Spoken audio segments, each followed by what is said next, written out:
अस्सलाम वालेकुम क्लास। वालेकुम सलाम मैम। आवाज क्लियर है मेरी सबको? Yes ma'am. आज मैं भी घर से क्लास ले रही हूँ, इसलिए कोई प्रॉब्लम हो तो बता देना, इंटरनेट का या आवाज का कोई इशू हो तो। ठीक है। Okay ma'am. आज मैं भी तुम लोगों की तरह बिस्तर से उठ के क्लास ले रही हूँ, सोई हुई। अच्छा, आज का लेक्चर थोड़ा सा लंबा है।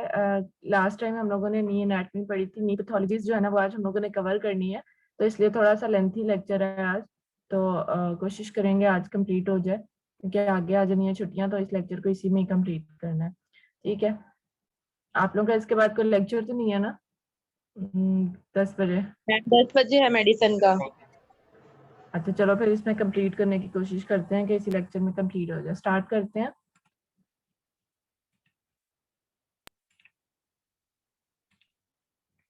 ठीक है। आज का लेक्चर है नी पैथोलॉजी। जितनी भी मैंने आपको बताया था कि हम लोगों ने जब भी नी एनाटमी पहले पढ़नी है, तो उससे एसोसिएटेड जितनी भी डिजीजेज हैं वो हम लोग नी पैथोलॉजी में पढ़ेंगे।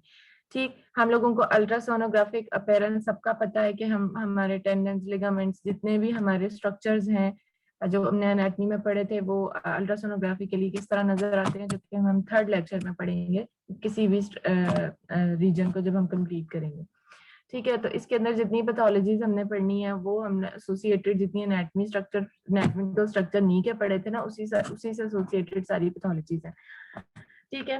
तो सबसे पहले इसका स्टार्ट करेंगे कि पेशेंट कंप्लेंट्स किन के साथ आ रहा है। This table is very important.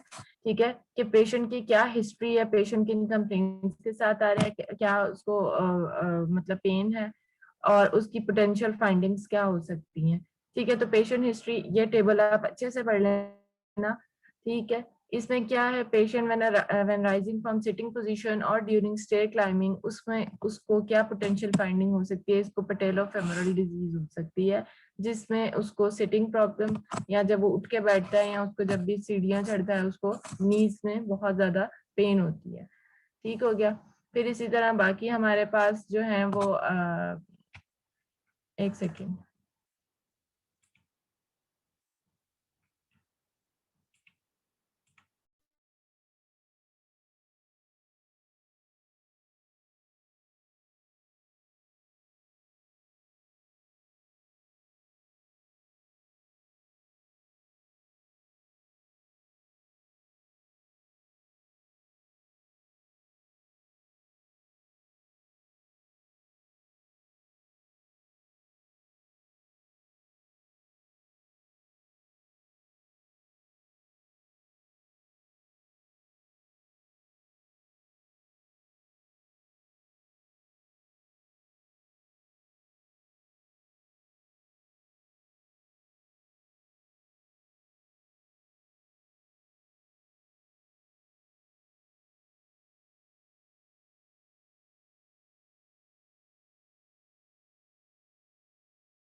ठीक है। ये कुछ उसकी कंप्लेंट्स थी, हम लोगों ने स्टार्ट की हैं पेशेंट हिस्ट्री के साथ, कि आपके पास पेशेंट किन हिस्ट्री और किन कंप्लेंट्स के साथ आ रहा है, और उसकी पोटेंशियल फाइंडिंग्स क्या हो सकती है। नंबर 1 पे हम लोगों ने पढ़ा है pain with rising from sitting position और ड्यूरिंग स्टेयर क्लाइंबिंग। उसमें हम लोगों की पोटेंशियल फाइंडिंग्स हैं पटेलोफेमोरल डिजीज हो सकती है।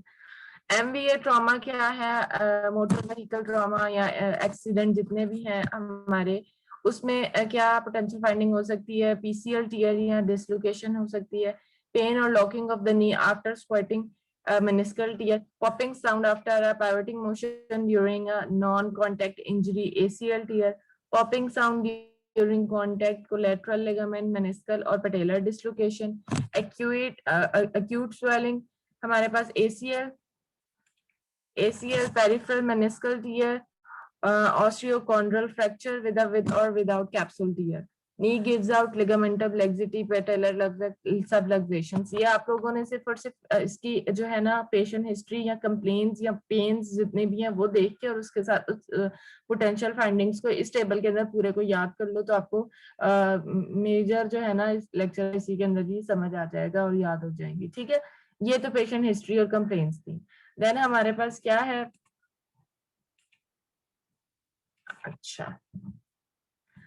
अच्छा अब हम लोग one by one MVA trauma क्या है? मोटर व्हीकल एक्सीडेंट या जितने भी एक्सीडेंट्स होते हैं ना, मतलब आपके रोड एक्सीडेंट्स हो गया, कभी बाइक से गिरा उससे एक्सीडेंट हो गया, जितने कार से एक्सीडेंट हो गया, ठीक है, MVA मोटर व्हीकल एक्सीडेंट, ठीक है, ट्रॉमा। तो एक्सीडेंट्स जितने बाइक या कार जितने भी हैं उससे जो है ना एक्सीडेंट से अगर नी में कोई इंजरी हो जाती है, कोई ट्रॉमा होता है, तो उसमें मोस्ट प्रोबेबली क्या चांसेस होते हैं कि जो हमारे पास PCL का टीयर हो सकता है या डिसलोकेट हो सकता है नी। ठीक है, अच्छा अब स्टार्टिंग फ्रॉम दैट डिजीज हमारे पास नंबर 1 पे है कॉन्ड्रोमलेशियल पटेला या पटेलोफेमोरल सिंड्रोम। इसमें होता क्या है? इसमें क्या होता है? The irritation. अब कॉन्ड्रो का मतलब ही जो है ना हमारे पास पता है कार्टिलेज है, जहाँ वर्ड कॉन्ड्रो यूज होगा दैट मीन्स वो कोई कार्टिलेज के बारे में बात हो रही है।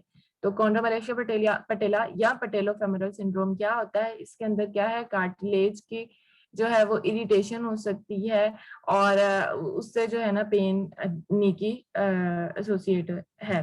This is very common cause of knee pain in the young people. जो कार्टिलेजियस डिजीजेज हैं जब या कार्टिलेजियस हमारे पास इंजरीज हैं या कार्टिलेजियस प्रॉब्लम्स हैं वो यंग एजेस के अंदर बहुत ज्यादा कॉमन है। ये जितने हमारे पास ओल्डर एजेस हैं उसमें हमें पता है कि arthritis is very common. Arthritis जो है वो विद एज जो है वो बहुत ज्यादा कॉमन है, बढ़ता जाता है। इसीलिए हम लोग अगर कोई आपसे क्वेश्चन पूछें कि यंगर एजेस में क्या कॉमन है डिजीज का, तो दैट इज द कॉन्ड्रोमलेशिया पटेला या irritation of the cartilage is very common in the young people. ठीक है, then knee osteoarthritis. Osteoarthritis is the most common form of arthritis and common affects the knee caused by aging and wear and tear of the cartilage. ठीक है, जिस तरह मैंने अब उसको मैं बताया था कि उसके अंदर कार्टिलेज इन्वॉल्व होता है, इसके अंदर जो osteoarthritis is very common in ageing. जैसे एज इंक्रीज हो जाती है डीजेनरेटिव चेंजेस स्टार्ट हो जाती हैं हमारी बॉडी के अंदर। हमारे जो जॉइंट्स हैं उनके अंदर जो है ना इन्फ्लेमेशन हो जाएगी। Osteoarthritis is the inflammation of the joints. ठीक है, जितने भी जॉइंट्स हैं उनकी इन्फ्लेमेशन हो जाएगी।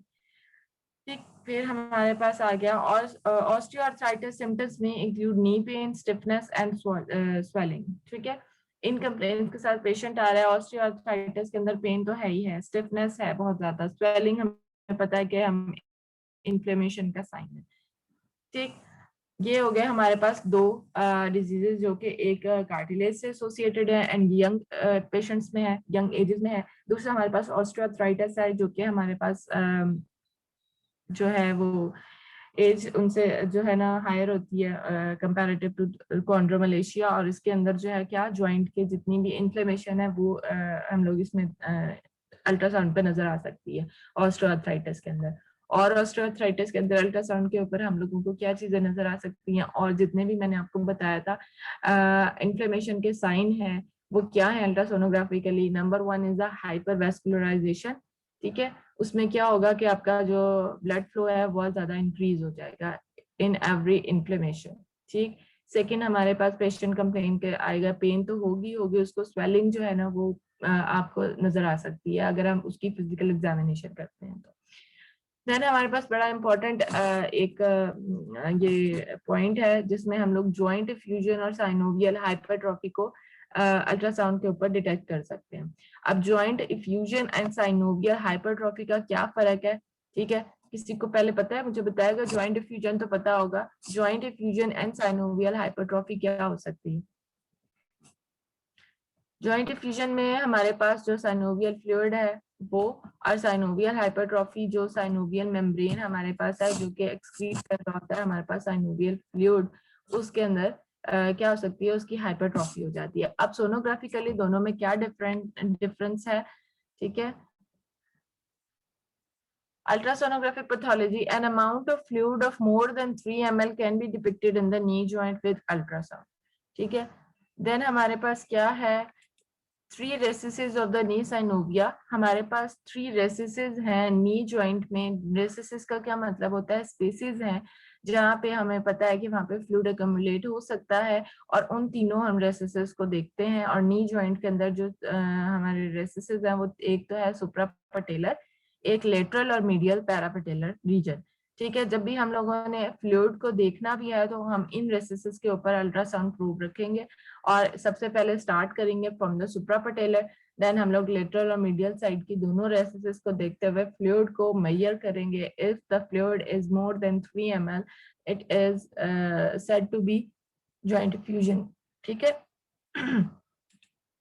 as fluid is displaceable, care should be taken to avoid pressure with the probe। हमें पता है फ्लूइड है, वाटर बिल्कुल। अब हम लोग सुपरफिशियल स्ट्रक्चर्स ये तो देख रहे हैं, जब हम प्रोब रखते हैं समटाइम्स कुछ ऐसे सोनोग्राफर्स होते हैं जो कि क्या, हमारा जो प्रोब है उसको प्रेशर के थ्रू जो है विजुअलाइज कर रहे होते हैं, हर ऑर्गन को थोड़ा सा प्रेशर करते हैं। लेकिन इन दिस केस हम लोगों को थोड़ी सी केयर के साथ इसको करना है कि अवॉइड करना है, हमने प्रेशर नहीं देना प्रोब के साथ, हमने हल्का सा उसको स्किन के साथ प्रोब को सिर्फ टच करना है।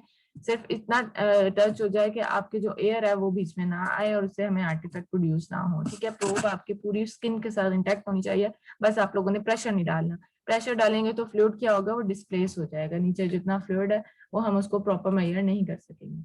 ठीक है, starting with the suprapatellar recess, continuous with the lateral and medial recesses as they are the most dependent when the patient is in supine।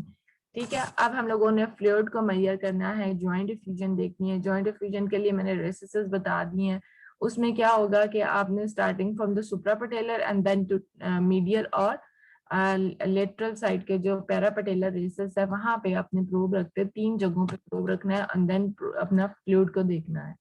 ठीक है, पेशेंट की पोजीशनिंग हम सुपाइन करते हैं, पेशेंट लेटा होता है बिल्कुल सीधा। ठीक है, वो हम लोग इंशाल्लाह जब नेक्स्ट लेक्चर पढ़ेंगे उसमें हम लोगों ने सारी पेशेंट पोजीशनिंग और प्रूफ हैंडलिंग और अल्ट्रासोनोग्राफिकली सारी चीजें हमने देखनी है। ठीक है, देन हमने तीनों रेसिसेस में फ्लूइड को देख लिया है, पेशेंट सुपाइन था। After effusion detecting compression with the transducer is recommended in order to differentiate between fluid and the synovial hypertrophy. हमने स्टार्ट जब करना है तीनों रेसिसेस को तब हमने कंप्रेशन नहीं डालना, उसकी वजह से क्या होगा कि हमारा फ्लूइड डिस्प्लेस हो सकता है। लेकिन एक दफा जब हमने देख लिया तीनों रेसिसेस में कि हमारा फ्लूइड है इतना और इसको मेजर कर लिया, देन हम लोग उसके बाद फ्लूइड को देखते हुए फिर उसके डिटेक्ट हो गया फ्लूइड, उसको मेजर कर लिया, देन हम थोड़ा सा उसके अंदर कंप्रेशन डालते हैं to differentiate between the fluid and the synovial hypertrophy. अब क्या होता है कि साइनोवियल हाइपरट्रॉफी में जो हमारी साइनोवियल मेम्ब्रेन है, ठीक है, वो उसकी हाइपरट्रॉफी हुई है, साइनोवियल फ्लूइड भी वहीं पे है, उनकी एक्ोजेनिसिटी जो है वो भी हम नेक्स्ट में पढ़ते हैं क्या इनकी क्या फर्क होता है दोनों की एक्ोजेनिसिटी के अंदर, तो क्यों हम लोग जो है इसको कंप्रेस करते हैं। ठीक है, the development of the power Doppler ultrasound technique has led to improved information regarding the local activity, it detects inflamed tissue hyperemia। अभी मैंने जैसे बताया था कि ऑस्टियोआर्थराइटिस के अंदर या आर्थराइटिस आइटिस, मैंने आपको पहले भी बताया हुआ है कि जहाँ पे भी हो वो इन्फ्लेमेशन होती है उस स्ट्रक्चर की, इसीलिए जो ऑस्टियोआर्थराइटिस है वो क्या है? हमारी ज्वाइंट की इन्फ्लेमेशन है।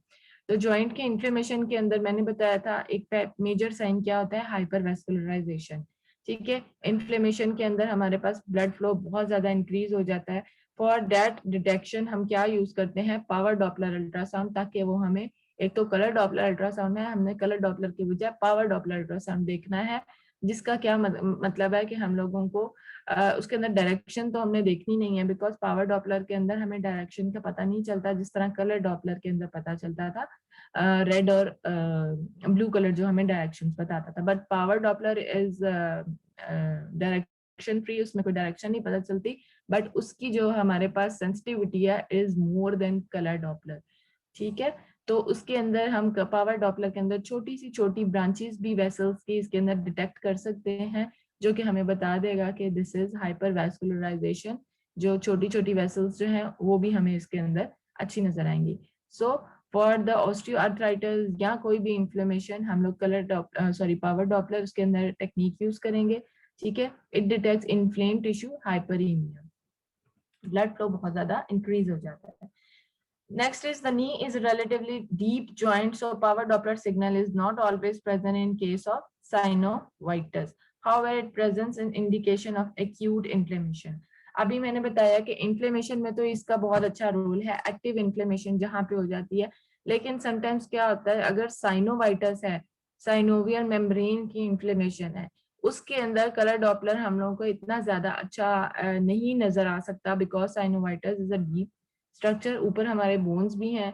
ठीक, उसकी वजह से जो है वो हमें जो है power Doppler is not good in synovitis, but acute inflammation कहीं हुई हुई है तो it is very good to detect hyperaemia या हाइपरवैस्कुलराइजेशन।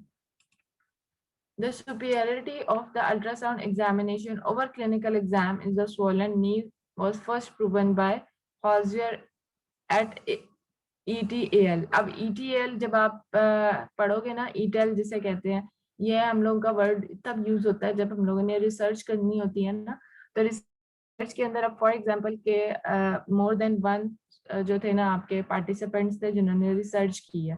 फॉर एग्जांपल आप में से कोई एक सना ने कर ली, एक मासूमा ने कर ली, एक सामिया ने कर ली, 3-4 मिलके ये ग्रुप थे और इन्होंने एक रिसर्च करनी थी और रिसर्च में इन्होंने नाम लिख दिया कि फॉर एग्जांपल मासूमा ईटल। ठीक है, दैट मीन्स के आपके साथ मासूमा के साथ एक ग्रुप था जिन्होंने रिसर्च की थी। तो ये मैं आपको सिर्फ एक इन्फॉर्मेशन दे रही हूँ कि जब आप रिसर्चेस इन ग्रुप करोगे तो आप एक का नाम लिखते हुए साथ में एक ईटल लिख देते हैं, दैट मीन्स कि this was the group study. ठीक है, तो ये कोई रिसर्च थी जिन्होंने ये जो है ना प्रूवन किया था कि जो clinical exam is in swollen knee was proven first by this group. A few years later by Kane et al. Regarding rheumatoid arthritis fluid in the knee, इनकी रिसर्चेज हैं, छोड़ दो इनको। अच्छा खैर, the knee is a relatively deep joint, so power Doppler, ये फिर से पीछे आ गए। अच्छा, फिर उसके बाद हम लोगों को पता चल गया है, अब हम लोगों ने अगर रेसेस में अपनी प्रोब रखनी है, starting from the suprapatellar recess, then lateral and medial and then the Baker cyst. Baker cyst अभी आगे बढ़ते हैं, होती क्या है, कहाँ होती है। अच्छा, अभी हम लोग ऊपर से आ रहे हैं ना, जैसे suprapatellar is the region above the patellar region. ठीक है, फिर उसके बाद लेटरल साइड पे, ये तो हमारी इंटीरियर साइड सारी कवर होगी ना, इंटीरियर ऊपर वाली सुप्रापटेलर और दोनों साइड्स पे जो है हमारे लेटरल और मीडियल। अगर हमने पोस्टीरियर साइड देखनी है तो वहां पे हमें बेकर सिस्ट, कॉमन एक सिस्ट है, वहां पे फ्लूइड मिलता है, वो देखते हैं आगे कि बेकर सिस्ट होता क्या है। ठीक है, अभी तक आपको समझ आ गई कि हमने आर्थराइटिस, पहले तो हमने 2 डिजीजेस पढ़ी हैं, that is the disease of the cartilage, that is very common in the young ages, that is known as chondromalacia patella. ठीक है, देन हम लोग आ जाते हैं आर्थराइटिस के, वो यंग में था, ये जो था वो ओल्डर एजेस में था। Arthritis what is inflammation of the knee joint. ठीक, उसके बाद हम नी जॉइंट की इन्फ्लेमेशन के अंदर 2 चीजें देखते हैं, एक is the joint diffusion and other is the synovial hypertrophy. ठीक है, for that we have some recesses, उनको हम लोग देखते हुए वहां पे फ्लूइड की हम अकोमुलेशन देखते हैं, प्रूफ को हम किस तरह रखते हैं, हमने प्रेशर नहीं डालना बिकॉज हम फ्लूइड को देख रहे हैं। अगर 3 ml से ज्यादा फ्लूइड है, that is known to be in joint diffusion. Otherwise जो है वो हम साइनोवियल हाइपरट्रॉफी किस तरह की नजर आती है वो हम आगे बढ़ते हैं। अभी तक ये चीजें हम लोगों ने कंप्लीट की हैं। ठीक है, रेसेसिस में देख लिया, अब आ जाओ इफ्यूजन। इफ्यूजन के ये 3 पॉइंट और हमारे पास यही 3 पॉइंट, इसको ऑपोजिट कर लो तो साइनोवियल हाइपरट्रॉफी के 3 पॉइंट्स बन जाएंगे। सो अगर मैं आपसे पूछूं what is the difference between joint effusion and synovial hypertrophy on ultrasound, तो ये 3 आप लोगों ने पॉइंट लिखने हैं। नंबर 1, एन एबनॉर्मल हाइपोइक्विक और एनेक्विक इंट्रा आर्टिकुलर मटेरियल इफ्यूजन आपको है कि फ्लूइड है तो वो हमारे पास हाइपोइक्विक या एनेक्विक अपीयरेंस देता है। एनेक्विक तो हमें पता है फ्लूइड है, हमें ब्लैक नजर आएगा। व्हाई हाइपोइक्विक?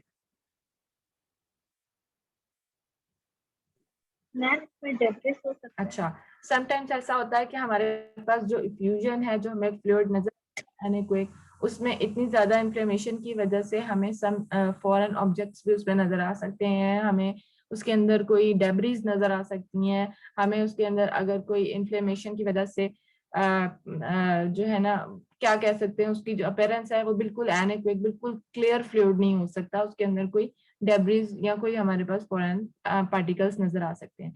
उनकी वजह से हमें जो ओवरऑल जो फ्यूजन है वो हाइपोइक्विक अपीयरेंस दे सकती है। सो एन एबनॉर्मल हाइपोइक्विक या anechoic intra articular material is effusion. ठीक, अब ultrasonographically how can you detect an effusion? Number one is compressible. Effusion is compressible because it's a fluid. अगर हम उस पर प्रोब कंप्रेस करते हैं तो इट विल बी कंप्रेसिबल, ये इधर उधर डिस्प्लेस हो जाएगी। ठीक है, तो second point is displaceable. One is compressible, number one is displaceable and number three is without Doppler signal. हमें फ्लूइड के अंदर कोई फ्लो नजर नहीं आएगा, दैट विल शो कि it is a joint effusion. There is no Doppler signal in the effusion. ठीक है, if you differentiate between effusion and synovial hypertrophy on ultrasound, these 3 points are important. Number one is effusion is compressible, number two is displaceable due to compression, and number three is without Doppler signal. There will be no Doppler signal in the joint effusion. Any form of arthritis or injury may cause a knee effusion. This is the cause of knee effusion. Arthritis या injury के वजह से भी हमारे इसमें effusion हो सकती है। Then number two is synovial hypertrophy, जिसकी मैं बात कर रही थी। अच्छा, ये तो हमें नजर आता ही आता हाइपोइक्विक है because it's a soft tissue, ठीक है। An abnormal hypoequic intra-articular tissue is known as synovial hypertrophy. अब हम लोगों ने वो 3 पॉइंट्स वहां पढ़े थे, उन तीनों को ऑपोजिट द डॉपलर सिग्नल। इसके अंदर हमें सिग्नल्स मिलते हैं बिकॉज इट्स अ टिश्यू, और इसके अंदर वॉल होती है, वॉल के अंदर जो है हमारे पास ब्लड वेसल्स होती हैं और हमारे फ्लूइड के अंदर वेसल्स नहीं होती। these 3 points can differentiate between synovial effusion, joint effusion and synovial hypertrophy.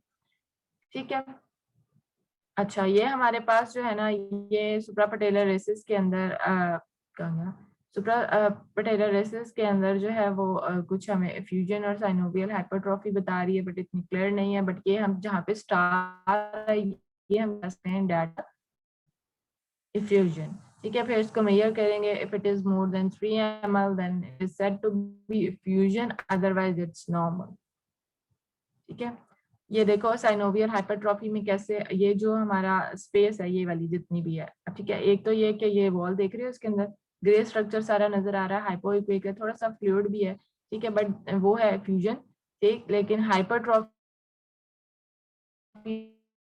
हुई है इसके वॉल की साइनोवियल भी है हाइपरट्रॉफी। ठीक है, अब अगर इसमें डालते हैं डॉपलर, तो आप देख रहे हो कि अगर जो फ्लूइड है अंदर इफ्यूजन है, उसके अंदर हमें कोई सिग्नल्स नहीं मिल रहे, बट हम लोगों को जो साइड पे वॉल है, साइनोवियल मेम्ब्रेन है, साइनोवियल मेम्ब्रेन के अंदर हमें इसके अंदर फ्लो मिल रहा है।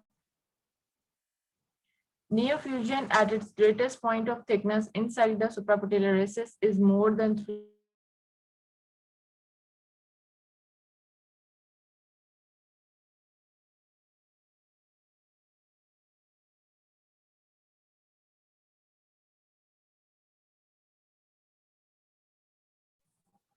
हाँ जी, क्लास आप लोगों को मेरी आवाज आ रही है? Yes ma'am. जी मैम आ रही है। Yes ma'am. भी आ गई मैम। बीच में डिस्कनेक्ट हुआ था? जी मैम। Yes ma'am. मैं बोली जा रही थी, मुझे लगा वो एकदम से आए हैं, तो तब मुझे पता चला कहाँ तक नहीं सिग्नल ड्रॉप हुए हैं।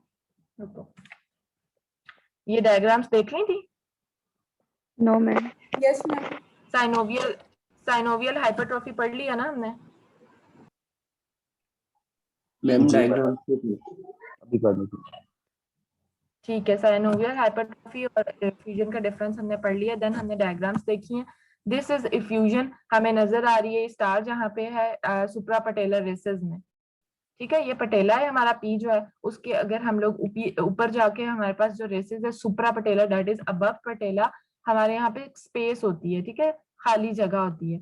उसमें अगर आपको फ्लूइड मिल रहा है मोर देन 3 ml, ठीक है, फ्लूइड है, और जो है उसको अगर हम मेजर करते हैं फ्रॉम इट्स हाईएस्ट पीक, जहाँ पे हमें ज्यादा फ्लूइड मिल रहा है, अगर वो 3 mm से ज्यादा है, that will be joint effusion.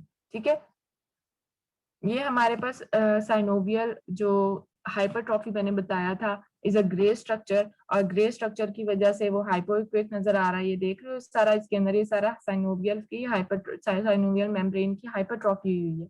Fluid भी कहीं कहीं नजर आ रहा है, लेकिन ये सारा grey structure is the synovial hypertrophy. और अगर इस हाइपरट्रॉफी के अंदर हम लोग फ्लो डालते हैं तो हमें फ्लो नजर आता है एट इट्स वॉल। ठीक है, ये हमें बाहर साइड पे जितना भी साइनोवियल मेम्ब्रेन है, साइनोवियल मेम्ब्रेन के अंदर जो है वो हमें हाइपरवास्कुलराइजेशन नजर आ रही है, इसके अंदर फ्लो नजर आ रहा है। और अगर हम इसको फ्लूइड के देखें तो हमें फ्लूइड के अंदर जो है वो कोई भी फ्लो नजर नहीं आ रहा। दैट विल डिफरेंशिएट कि आया ये साइनोवियल हाइपरट्रॉफी है, यहाँ पे इसके अंदर जॉइंट इफ्यूजन हुई है। ठीक है, तो नी effusion at its greatest point of thickness inside the suprapatellar recesses of 3 mm is considered pathological, जो कि मैंने अभी आपको इस वाली पिक्चर में बताया। ठीक है, कि इस रेसेस के अंदर दैट इज सुप्रापटेलर रेसेस, अगर हम इसको मेजर करते हैं यहाँ से लेके यहाँ तक, because it's the highest peak जहाँ पे हमें मैक्सिमम फ्लूइड नजर आ रहा है, मेजर करेंगे 3 mm से ज्यादा है, हम रिपोर्ट कर देंगे कि यहाँ पे इफ्यूजन है। ठीक है, 3 mm is considered pathological.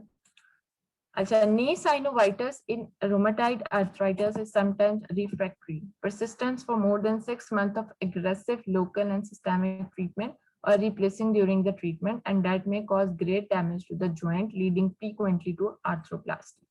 अब नी साइनोवाइटिस इतने टाइम से 6 मंथ से ज्यादा हो गया है रोमेटाइड आर्थराइटिस के अंदर। ठीक है, आर्थराइटिस उसको था, उसके साथ ही उसको जो है साइनोवाइटिस हो गया है, उसकी इन्फ्लेमेशन हो गई है साइनोवियल मेम्ब्रेन की। अब वो ड्यूरिंग ट्रीटमेंट अगर 6 मंथ से ज्यादा एग्रेसिव हो गया बहुत ज्यादा, तो that will cause great damage to the joint. ठीक है, तो जब भी हम लोगों ने आर्थराइटिस को उसके अंदर इन्फ्लेमेशन को देख लिया है and it is more then of 6 month, तो वो आहिस्ता आहिस्ता और ज्यादा उसको डैमेज ही करेगा, और एक ऐसा पॉइंट आएगा जहाँ पे हमें पूरा का पूरा जॉइंट को रिप्लेस करना पड़ जाएगा, and that is known as arthroplasty. This is another important reason for the indication of repeated examination of the knee joint by the ultrasound, especially in rheumatoid arthritis.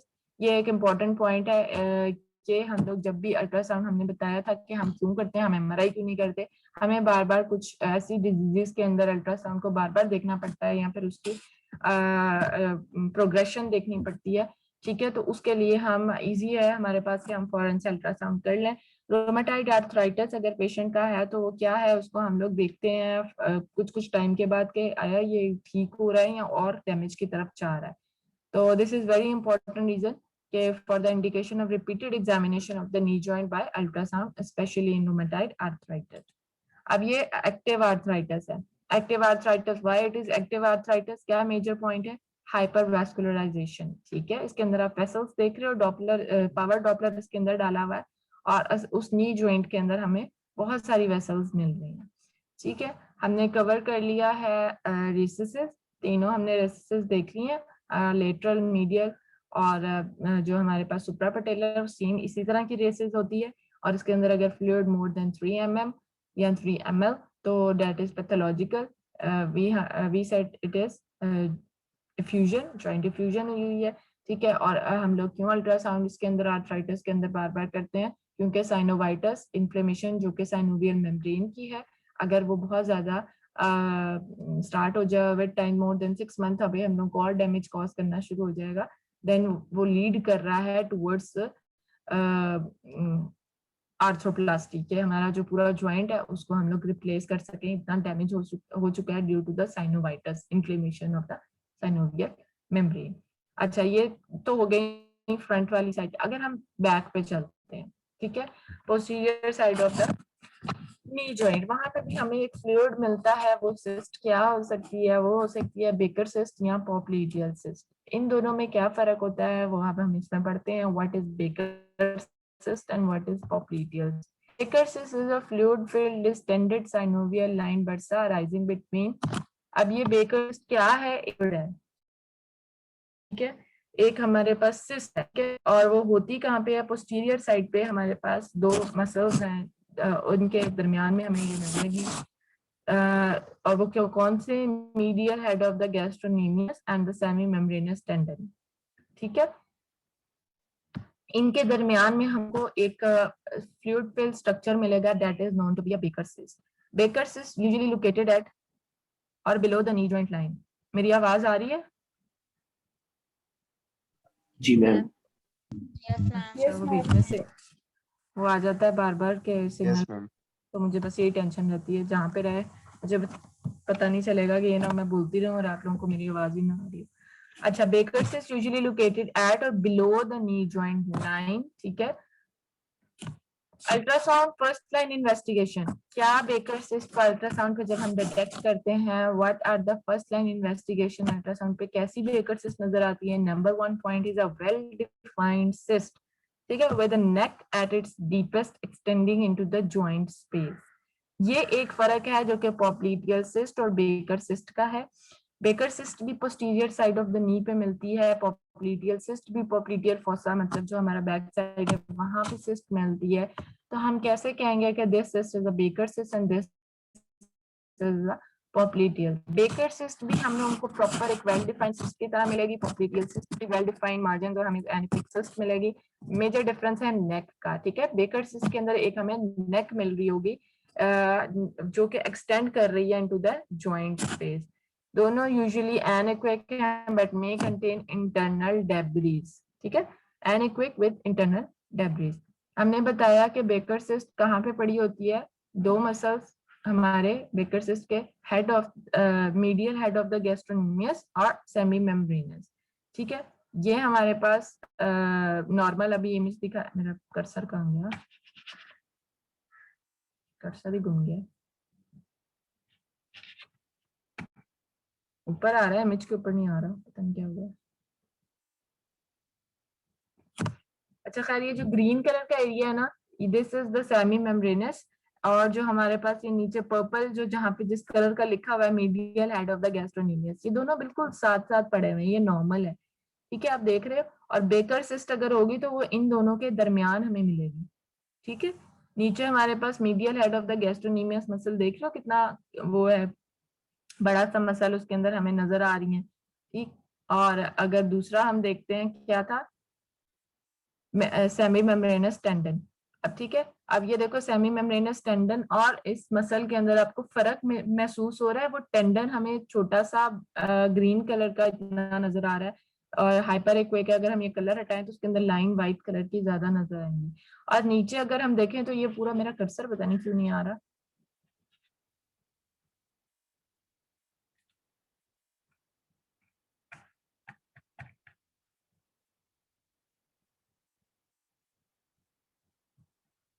ठीक है, ये देखो, ये अगर हम लोगों ने इतना एरिया को देखो तो this is tendon green colour का, हमें इसके अंदर व्हाइट कलर की लाइंस नजर आ रही हैं।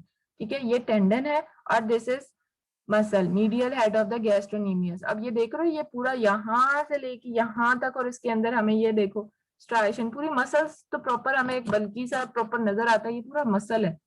ठीक है, ये वाला, और इसके अंदर हम लोगों को वेन और कुछ आर्टरीज भी मिल रही हैं, ये जो कलर हमें नजर आ रहा है। ठीक है, तो दिस इज सेमी मेम्ब्रेनस और this is medial head of the gastrocnemius, और इन दोनों के दरमियान ये जो एरो, इस जगह पे अगर हमें कोई फ्लूइड नजर आ रहा है तो वो कौन सा होगा fluid? That is the Baker cyst. ठीक है, अब baker cyst, what is Baker cyst? A fluid filled structure at the posterior medial knee is suggestive of the popliteal cyst। अब दूसरा क्या था? popliteal cyst। बेकर सिस्ट भी उधर ही कहाँ पे पड़ा होता है? सेमी मेम्ब्रेनस और medial head of the gastrocnemius. ठीक है, मसल, उसके दरमियान हमें अगर fluid filled structure with a neck, then वो बेकर सिस्ट है। लेकिन अगर हमें पोस्टीरियर मीडियल नी के ऊपर एक और सिस्ट नजर आ रही है without a neck, that is known to be a popliteal cyst. Identification of the neck between the tendon is necessary for the definitive diagnosis. अब ये देख रहे हो, ये हमारे पास बेकर सिस्ट है, ठीक है. ये देखो, ये इतनी बड़ी सिस्ट है विद डेब्रीज, इसके अंदर छोटे छोटे हमें डॉट्स नजर आ रहे हैं व्हाइट कलर के. ये बेकर सिस्ट, और ये देख रहे हो इधर नेक, नीचे की तरफ को एक नेक जा रही है, ठीक है.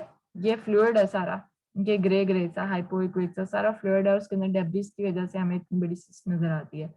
So this is Baker cyst with a neck. अगर with a neck हमें मिल रही है तो this is Baker cyst. ठीक हो गया, Baker cyst हो गई.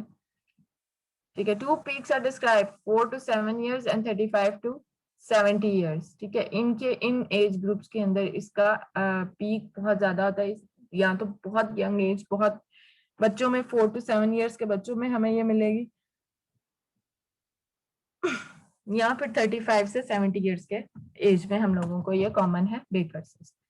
हिस्ट्री क्या है? Popliteal cyst were first described by the Adams in 1840 but Baker's in 1877 established by the relationship with the joint diffusion. छोड़ दो हिस्ट्री, क्या करनी है पैथोलॉजी. हमें 2 pathological processes are described. अच्छा, अब क्या है? valve like connection between the knee joint and the gastrocnemius semimembranous bursa. इसके अंदर क्योंकि एक नेक है और फ्लूइड है जो कि हमारे जॉइंट, जो नी जॉइंट है उसके अंदर एक्सटेंड हो रहा होता है, तो इसके अंदर एक वेल्व लाइक अपीयरेंस हमें नजर आती है, resulting in fluid being squeezed only in one direction. Clear? No connection with primary gastrocnemius or semi membranous bursitis. The popliteal fossa must be examined every time when knee ultrasound is performed, especially when fluid is found in the anterior recesses. ये हम पहले भी बात कर चुके हैं. जो anterior recesses हैं, suprapatellar या lateral medial side पे हम लोग देखते हुए, हम posterior side को भी जरूर देखते हैं when doing ultrasound of the knee joint. हम लोगों ने वहाँ पे अगर हमें कोई fluid मिलता है तो posterior तो लाजमी देखना है. sometimes वहाँ पे हमें Baker cyst मिल जाती है और sometimes हमें वहाँ पे popliteal cyst बनती है. तो Baker cyst usually develop from a persistent effusion as in conditions such as arthritis. ठीक है. अगर हमें arthritis है वो तो हमें anteriorly भी कोई fluid 3 mm से ज्यादा मिलेगा, लेकिन posteriorly भी हमें कोई Baker cyst मिल सकती है. No connection with primary gastrocnemius या semi membranous bursitis. अब वहां पे हमें पता है कि वहां पे बर्सास भी कुछ पड़े हुए हैं, तो वो भी fluid fill cushion like structures होते हैं, तो वो बिल्कुल एनेक्वेट छोटे छोटे से हमें जिस जिस जगह पे हमने पढ़े थे एनाटॉमी के अंदर वहां पढ़े होते हैं सुप्रापटेलर और ये वो सारी जगह पे, लेकिन उनको और इनको कैसे डिफरेंशिएट करते हैं हम लोग, इसके अंदर जो है वो कनेक्शन होता है गैस्ट्रोनेमियस और सेमी मेम्ब्रेनस का विद अ नेक, और उसके अंदर हम लोग को पता चल जाता है क्लियरली कि दीज आर बर्सास, और वो बर्साइटिस तो उसका इन्फ्लेमेशन हमें कैसे नजर आती है. The popliteal fossa must be examined. ठीक है, ये पढ़ लिया हमने. Baker cyst usually develop from the persistent effusion as in conditions such as arthritis. अब associations of the Baker cyst कौन कौन सी हैं? Degenerative arthropathy, rheumatoid arthritis, Charcot joint involving knee, post-traumatic in athletes. और इसमें treatment and prognosis क्या है? In children spontaneously resolved by 10 to 20 months. Aspiration with steroid injection. Beneficial in reducing Baker cyst size. मैंने ये देखी हुई है, मेरे पास एक पेशेंट आया था, बल्कि मैं सीख देखी तब, तो मैंने देखी थी ये Baker cyst इतनी बड़ी होती है पेशेंट की, जो पोस्टीरियर नी जॉइंट है ना, वो इतना एरिया स्वेलिंग होती है वहाँ पे, हमें पहले ही देख ले, साथ ही पहले तो पता चल जाता है वहाँ पे फ्लूइड है. ठीक है. फिर जब हम उसके ऊपर प्रोब रखते हैं तो अच्छा खासा फ्लूइड, इतनी बड़ी सिस्ट हमें नजर आती है. अब वो सिस्ट हमें पोप्लीटियल सिस्ट भी हो सकती है बहुत बड़ी, लेकिन पोप्लीटियल सिस्ट इतनी बड़ी नहीं होती है जितनी बड़ी ये बेकर सिस्ट होती है. ठीक है. तो फिर उसके अंदर फ्लूइड नजर आया, और देन हम लोगों को इसको प्रॉपर डायग्नोसिस, जो कंफर्म डायग्नोसिस करने के लिए, देखने के लिए हम लोग क्या देखते हैं, उसके अंदर नेक देखते हैं, fit is extending into the knee joint, और इन दो मसल्स जो सेमी मेम्ब्रेनस टेंडन और गैस्ट्रो मीडियल हाइड्रोगैस्ट्रोनेमियस के सेंटर में हमें मिल रही है. That is the confirmation of the Baker cyst. Resolve हो जाती है 10 to 20 मंथ्स में बच्चों में, और अगर हम लोग इसको एस्पिरेट करते हैं क्योंकि फ्लूइड है, फ्लूइड अल्ट्रासाउंड गाइडेड जो है वो हम एस्पिरेशंस कर सकते हैं, जहां जहां हमें ज्यादा फ्लूइड मिलता है हम प्रोब रखेंगे और फिर उसको नीडल के साथ फ्लूइड को एस्पिरेट कर देंगे विद स्टेरॉइड इंजेक्शन। ठीक है, beneficial in reducing baker size. Baker cyst का जो साइज है ना वो बेसिक बहुत बड़ा होता है, तो उसको हम लोग थ्रू एस्पिरेशन उसको रिड्यूस कर सकते हैं। ठीक है, अब ये देखो बेकर सिस्ट इतनी बड़ी थी कि वो एक इमेज के ऊपर हमें आई नहीं क्लियर, तो हमने 2 इमेज लेके इनको ज्वाइन किया हुआ है। ठीक है, ये देख रहे, या हमारे पास अल्ट्रासाउंड मशीन के अंदर कौन सा सॉफ्टवेयर होता है जो कि पूरा एक इमेज को लेके आता है, मैंने बताया था आप लोगों को, पैनोरामिक। बिल्कुल पैनोरामिक इमेजिंग। जो अगर अल्ट्रासाउंड मशीन ऐसी मशीन है देन तो वो पूरा का पूरा इमेज एक ही हमें गो के अंदर जो है एक ही इमेज के ऊपर जो है वो पूरा नजर आ सकता है, और अगर नहीं आया तो फिर हम लोग उनको इस तरह डिफरेंट इमेजेस को लेके ज्वाइन कर सकते हैं और उसको प्रॉपर इस तरह देख सकते हैं। If the symptoms persist or the cyst is very large, surgical excision is an option. ठीक है, डिफरेंशियल डायग्नोसिस में क्या है, लार्ज पैरामेनिस्कल सिस्ट भी हो सकती है और liquefied haematoma in the popliteal region. These are the differential diagnosis with the Baker cyst. अच्छा, मेनिस्कल सिस्ट क्या होती है, हमें पता है कि उसके साथ मेनिस्कस होते हैं हमारे लेटरल और मीडियल, जो कि हमारे टिबिया बोन के ऊपर हमारे पास meniscus as a cushioning effect दे रहे होते हैं। ठीक है, समटाइम्स इन केस कि मेनिस्कस के अंदर हमें फ्लूइड मिल रहा है, वो एक सिस्ट बना देते हैं दोनों साइड्स के ऊपर, तो वो हमें मिसलीड कर सकते हैं कि ये जो है मे बी पोप्लिटियल सिस्ट है या बेकर सिस्ट है, but meniscal cyst most probably हमारे जो है वो लेटरल या मीडियल साइड पे ही हो सकती हैं। ठीक है, अगर मीडियल मेनिस्कल सिस्ट है तो वो मीडियल साइड पे होगी, लेटरल मेनिस्कल सिस्ट है तो वो लेटरल साइड पे होगी। Other knee bursitis are prepatellar and infrapatellar bursitis. Prepatellar bursitis is superficially located and is mainly post-traumatic. Infrapatellar bursitis is superficial, ठीक है, and deep that patellar tendon and Hoffman's fat pad. छोड़ दो, ये bursitis है सारे, जो कि bursitis हमें बताया था प्री पटेलर हैं, कुछ सुप्रा पटेलर, जहाँ पे बरसात पड़े अगर उनकी इन्फ्लेमेशन हो जाती है तो दैट इज द बर्साइटस। ठीक हो गया। Deep infrapatellar bursitis can accompany tendon and anthesial pathology of that area. Anthesis क्या होता है? Is the connective tissue between tendon and ligament and the bone. ठीक है, ये डायग्राम है anthesis की।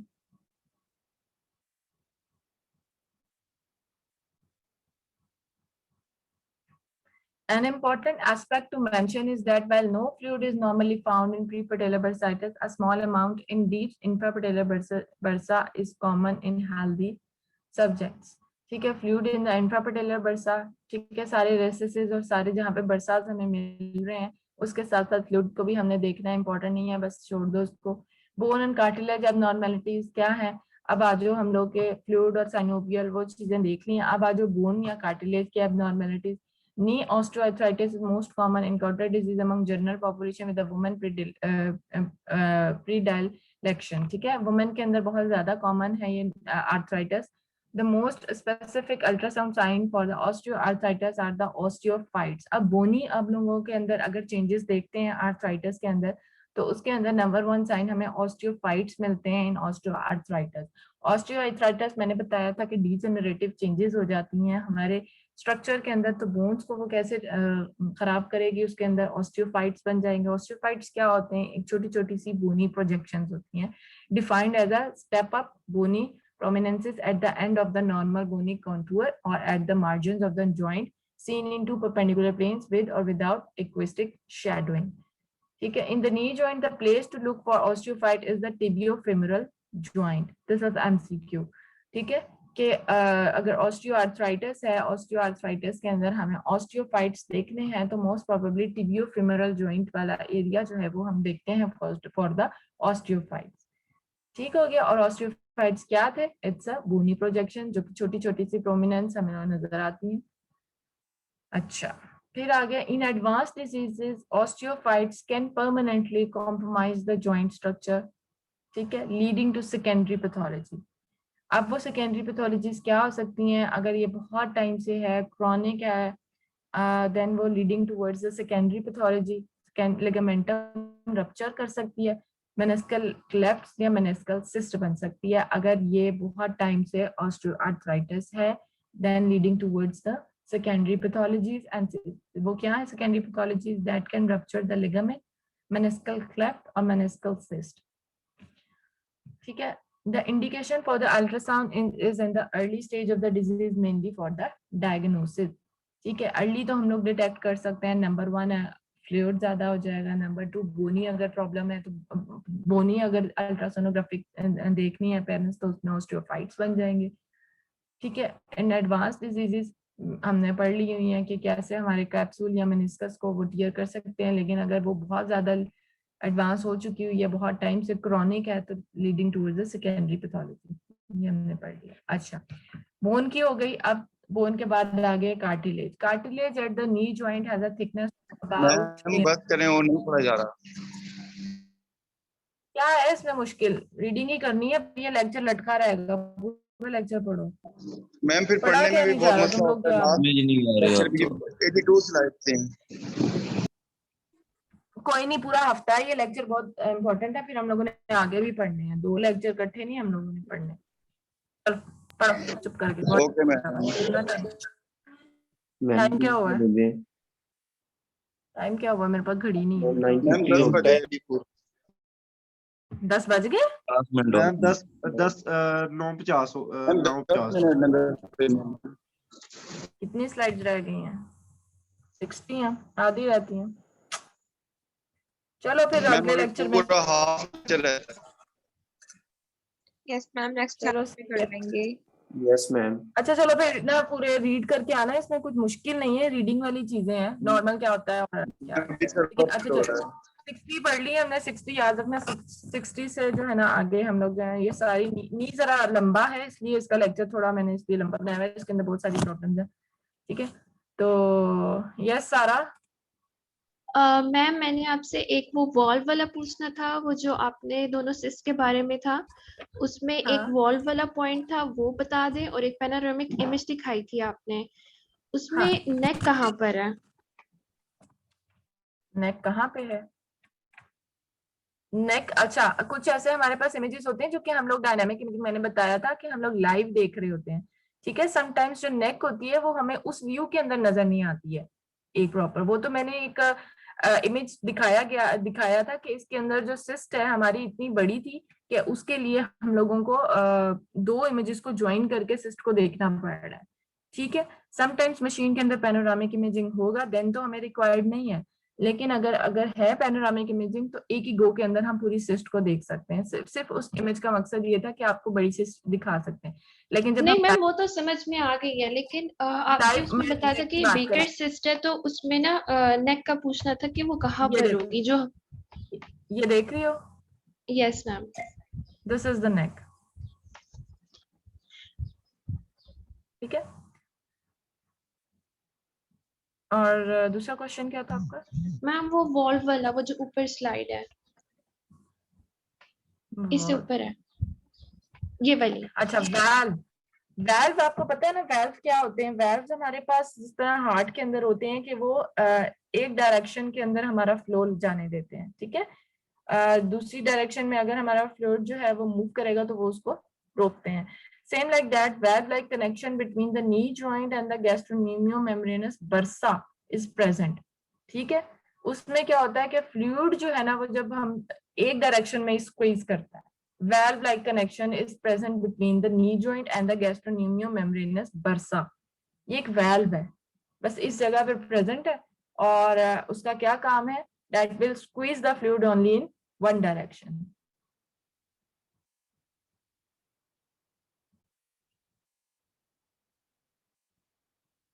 ठीक है, 60 है, याद रखना, अब ईद के बाद मैंने भी भूल जाना है, इतनी सारी छुट्टियां आ गई हैं।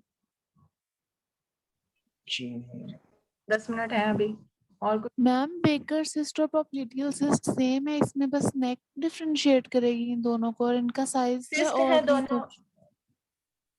नंबर 1 पॉइंट एक तो हमारे पास आ गया कि दोनों फ्लूइड फिल है। ठीक है, और मेजर डिफरेंस नेक का हो गया कि पॉप्लिटियल सिस्ट में नेक नहीं होती, बेकर सिस्ट में नेक होती है। पॉप्लिटियल सिस्ट हमारे जो है वो मीडियो पोस्टीरियर साइड पे होगी सिस्ट, ठीक हो गया, और उसका साइज उससे कम होगा, पोप्लीटियल सिस्ट का साइज बेकर सिस्ट से थोड़ा सा कम होता है, ठीक है।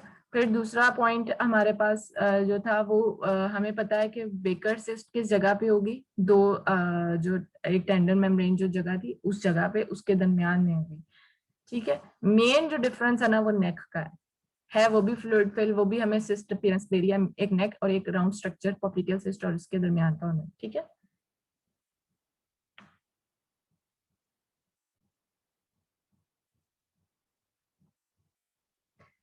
ठीक है, अभी तक हम लोगों ने नी जॉइंट की मतलब आर्थराइटिस के अंदर जो मेनली दो प्रॉब्लम्स आती हैं पेशेंट कंप्लेन के साथ, एक तो जॉइंट इफ्यूजन बहुत ज्यादा आप अल्ट्रासाउंड पे देखोगे पेशेंट नी जॉइंट के अंदर, ठीक है। नी जॉइंट का अगर अल्ट्रासाउंड करोगे तो ये जॉइंट इफ्यूजन बहुत ज्यादा कॉमन है, साइनोवियल हाइपरट्रॉफी बहुत ज्यादा है, ठीक है, और टीयर्स कुछ बहुत इंपॉर्टेंट है, ठीक है।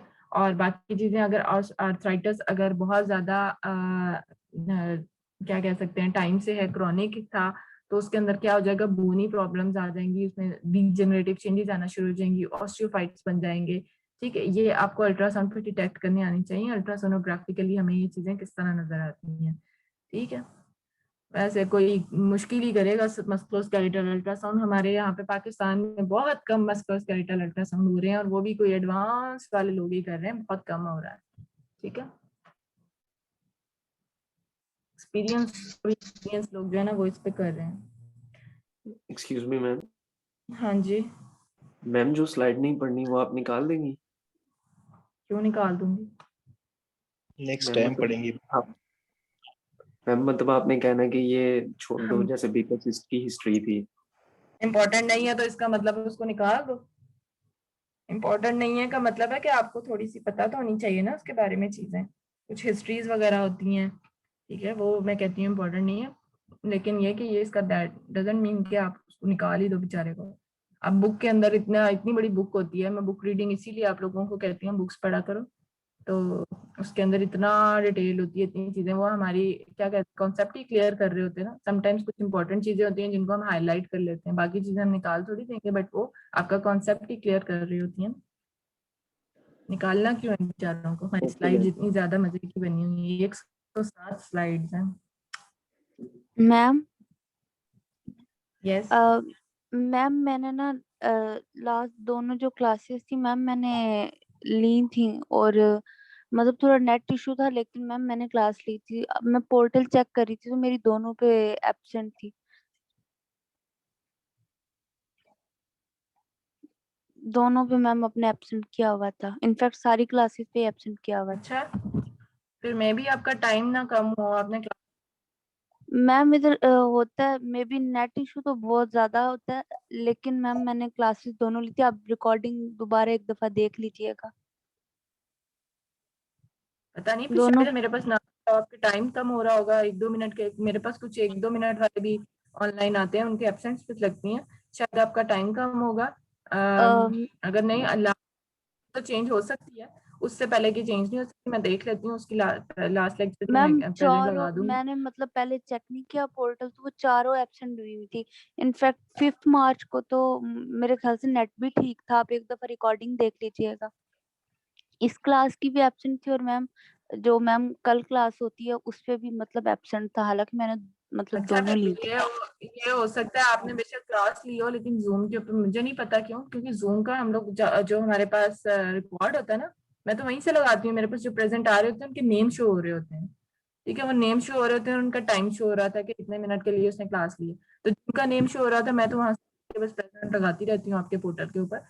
मे बी मैं ऐसा प्रॉब्लम हुआ हो कि आपका नाम ना शो हो रहा हो स्टार्टिंग से, कुछ यस हुआ हो। मैम, इनफैक्ट कल वाली क्लास में ना मेरी फ्रेंड कह रही थी कि तुमने क्लास नहीं ज्वाइन की, बट काइंडली एक दफा आप चेक कर लीजिएगा, क्योंकि मैंने क्लासेस ली हैं दोनों ही, और वो दोनों एब्सेंट हैं। मतलब आपने क्लास ज्वाइन की होती है, लेकिन आप यहाँ पे प्रेजेंट शो नहीं की होती। अच्छा चलो कल फिर खैर, मैं मैं लास्ट दूंगी, यस मैम, लास्ट फिर लेक्चर की मैंने कल पहले ना बता। आवाज बहुत कट रही थी, तो वो शो नहीं हो रहा था, फिर मैंने एक दफा एंड करके दोबारा मीटिंग ज्वाइन की थी, फिर वो ठीक हो गया था।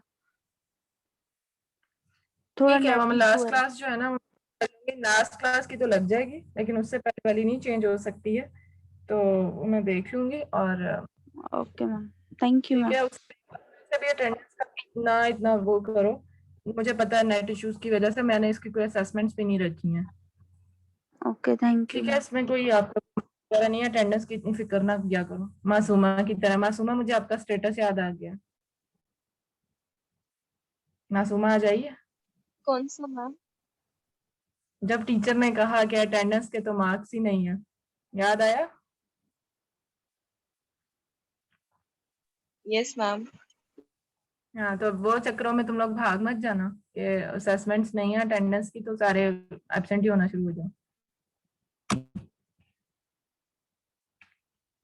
ठीक है, ये सिर्फ ऑनलाइन जो चल रहा है ना लेक्चर्स, उसकी वजह से हम लोगों ने ये नहीं रखी, बिकॉज सब किसी का वाकई वैलिड रीजन होता है, नेट का इशू हो गया, लाइट का इशू हो गया, तो इस तरह ज्यादती हो सकती है किसी के साथ, तो वो फिर हमने असेसमेंट्स निकाल दी है। वरना आपकी पता ही है कि 5 to 10% आपके अटेंडेंस के भी होते हैं मार्क्स। मैम तो शॉर्ट अटेंडेंस भी नहीं होंगे बच्चे? नहीं नहीं, वो तो आपको एग्जाम पॉइंट ऑफ व्यू से अगर जब देखेंगे एग्जामिनेशन में कि वो बैठने देते हैं कि नहीं है, शॉर्ट अटेंडेंस जब हो जाती है, मोस्टली तो बिल्कुल ही जीरो हुए होते हैं ना उनके, तो फिर देखना पड़ता है ना। लेकिन मैं नहीं करती, मेरे पास हैं सारे, तो मैं शॉर्ट अटेंडेंस कम ही करती हूँ। मुझे पता है इस जो है ना कोविड के अंदर कितनी प्रॉब्लम है। ठीक है बेटा, आप लोगों की मेरे ख्याल 10 बजे क्लास है। अब आप कह रहे होगे कि मैं जल्दी से यहाँ से भाग जाऊँ अपना नेक्स्ट क्लास। मैम अब इंशाल्लाह जो है ईद के बाद मिलेंगे। एडवांस सबको ईद मुबारक। हाँ जी। मैम आपको लास्ट भी लेक्चर में एक इमेज में लेटरल को लेटरल लिगामेंट जो है वो शो किया हुआ था, तो मैम उसके नीचे लेटरल मेनिस्कस के नीचे जो बोन थी वो टिबिया उसे लेबल किया हुआ था, तो मैम वो फिब्यूला नहीं होगी? हाँ जी, वो मैंने आपको मेरे ख्याल है लास्ट लेक्चर में ये भी बताया था कि आप बस ये चीज देखो, आप लेटरल या मीडियल को छोड़ दो, क्योंकि हम प्रोब पता नहीं होता कि साइड पे रखी होती है। ठीक है, तो लेटरल साइड की अगर है तो लेटरल साइड पे तो फिबुला होगी, और जो हमारी मीडियल साइड पे होगी वो टिबिया होगी। ठीक है, तो वो उसको छोड़ दो कि लेटरल साइड है। बस आपको ये पता होना चाहिए कि अगर मैं मेंशन करूं कि लेटरल साइड आपने बतानी है या मीडियल साइड बतानी है, देन आपने बोन्स को बताना है। अदरवाइज आप ये बोल दो कि फीमर, या फिर स्लैश डाल के दोनों बोन्स लिख दो।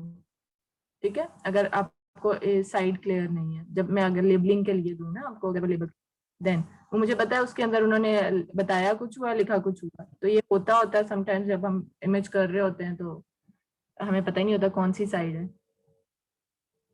ठीक है, ये जब ओके हम मैम। होते हैं लाइव स्कैनिंग कर रहे होते हैं, जब हमने प्रोब रखी होती है जिस साइड पे, उस पर हमें पता चलता है।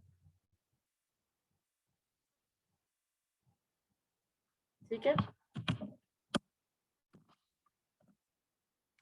ठीक है बेटा, आप लोग एंजॉय करो अपनी ईद को, और इंशाल्लाह ईद के मैडम बाद जी आज मिलेंगे। की अटेंडेंस हो गई है? लगाने लगी हूँ, आप लोग लेक्चर से हटोगे, जब जाओगे तो मेरे पास रिकॉर्ड सारा आ जाता है, वो मैं फिर अटेंडेंस लगा लूंगी। अच्छा अच्छा, ठीक है मैम। चलो ठीक है, ओके, ईद मुबारक, अल्लाह हाफिज। मैम। मैम आपको भी ईद मुबारक। मुबारक मैम। हाँ, तुम तो ईदी देना मुझे, सही है।